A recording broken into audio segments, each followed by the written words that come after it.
everyone. It's Maureen Mahood, broker owner of Sell Your Home Charlotte here in beautiful Charlotte, North Carolina. And I am with Josh Lipack from Grabowski Law. That's like a mouthful, Josh.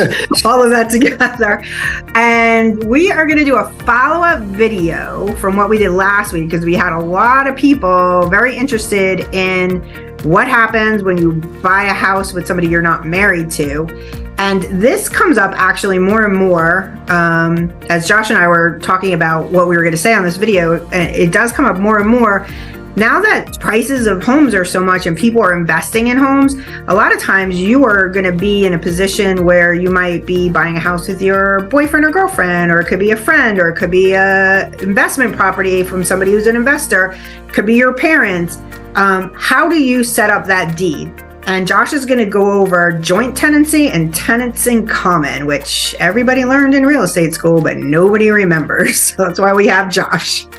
So tell us a little bit about you first again, Josh, to the people who don't know, and then let's dive into this fun part of real estate. Yep, glad to be back. As you said, my name is Josh Lipack. I'm an attorney at Grabowski Law in South Park, Charlotte, and we specialize in real estate, residential and commercial closings. And as for today's topic, this is, as you said, a follow-up on last week's discussion, which got a ton of attention, which made it seem logical to then expound on this part of it, because last week we talked about how when you're buying a property with your boyfriend and girlfriend, but they're not co-signing on the loan, that you don't want to put them on title. But what if they are on the loan? What if they are co-signing? Or what if someone else is co-signing, like your parent, as you said, or maybe a friend as an investment?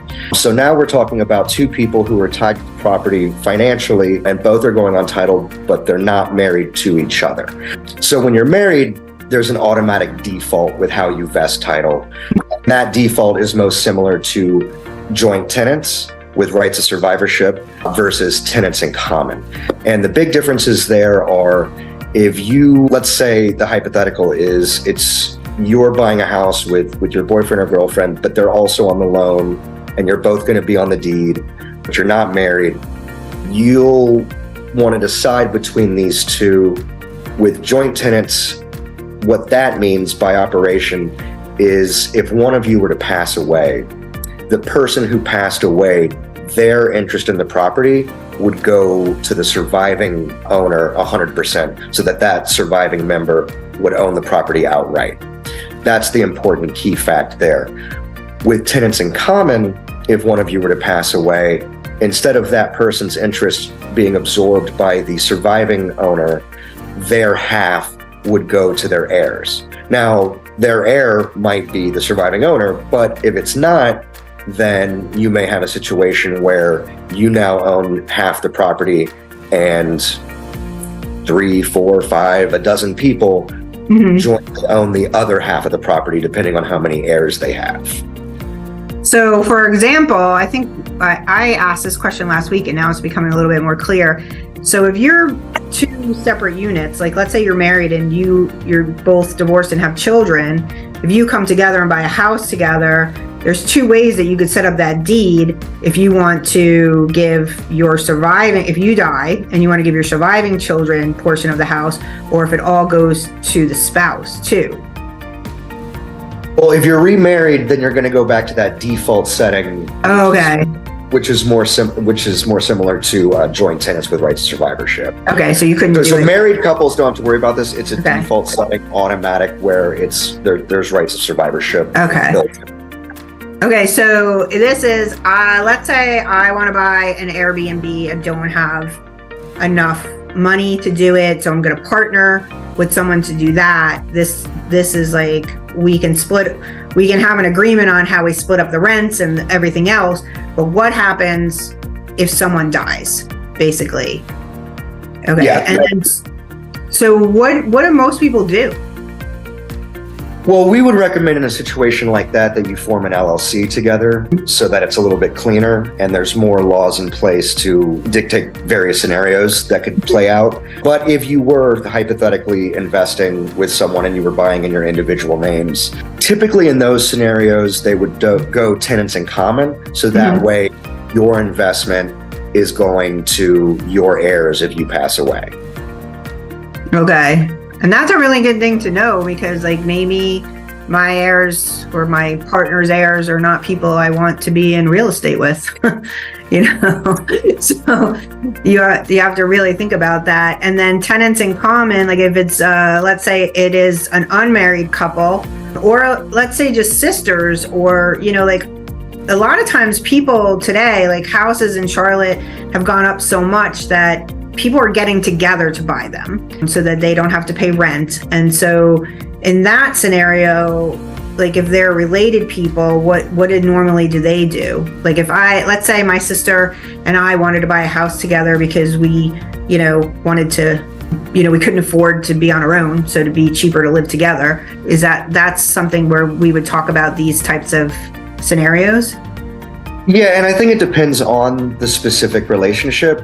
We are seeing more of this as well, where non-married family members are purchasing property together for various reasons. Last week, where it was a son and his mother purchasing the property together. She's older, she's moving down here, she's going to move in with him. So they're both going to live in the property together, and they both have equal ownership of it.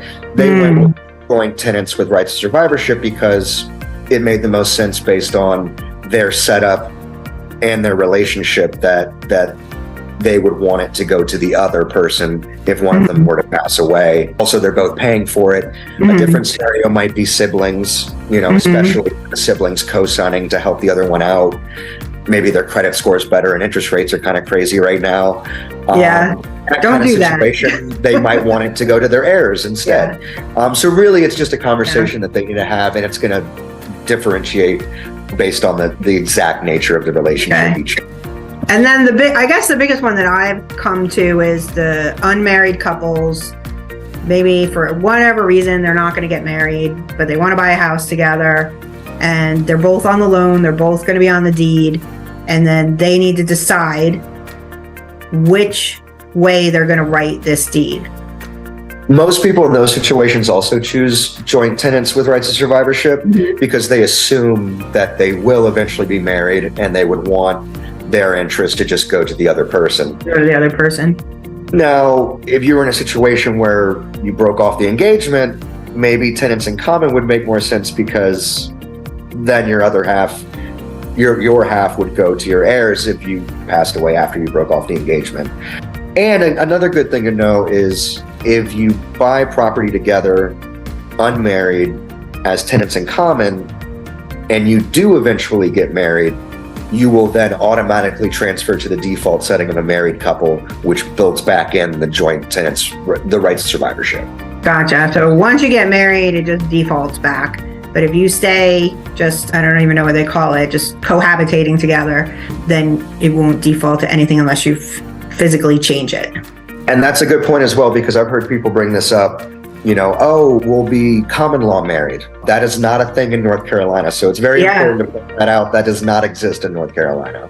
Yeah, and that's a good point. Anything we talk about here is North Carolina law, because we did have some people that were from other states that commented on the other video, is that cross states? And no, it's not. Every state is different. I think South Carolina is common law marriage. South Carolina, I believe, has common law marriage. Yeah.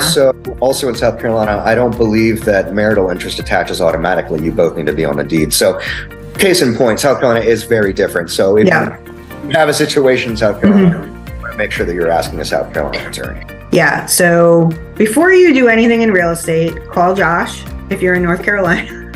You can still call Josh, and he can refer you maybe to somebody in South Carolina. And we do handle South Carolina as well, but we will definitely make sure that it goes past a South Carolina attorney for review. Exactly.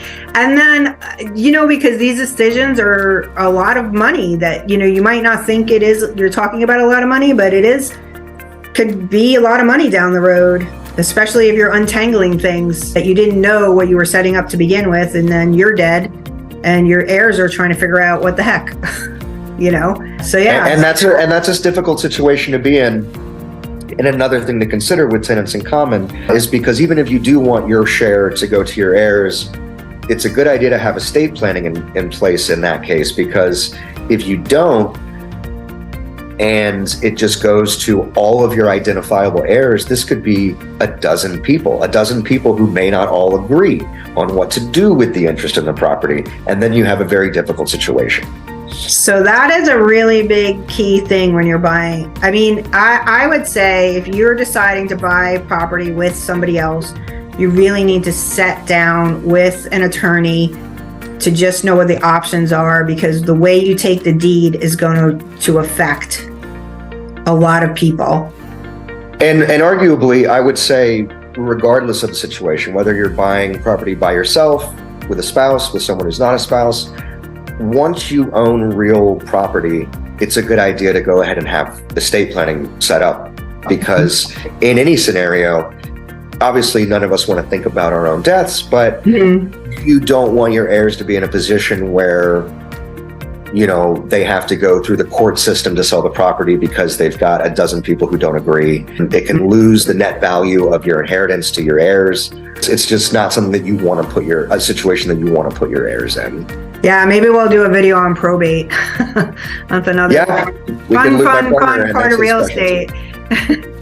Okay, so I think what we should do, Josh, and maybe you can write up something that I can put in the comments on tenants in common and joint tenancy, so that people can reference it along with your information. And then before, like, this is the super, super, super important thing to do before you buy real estate. You should always talk to a professional. You should talk to a lawyer, talk to a real estate agent. An agent is not a lawyer, so we don't know anything. Like I said, I learned about tenancy in real estate school, but it's a lot. It's very complicated. And you want to make sure you get it right. And Josh is the person to do that. So, okay. I'm Maureen Mahood, broker owner of Sell Your Home Charlotte here in beautiful Charlotte, North Carolina. If you have any questions, you can reach out to me or Josh. And if you like this content, please like and subscribe the channel. We're going to try and do these very often, hopefully once a week or once a month, depending on our schedules. And Josh, sign yourself off. All right. Thanks for having me back. Look forward to the next one. And my contact information will be below. All right. Perfect. Thanks, Charlotte. Bye.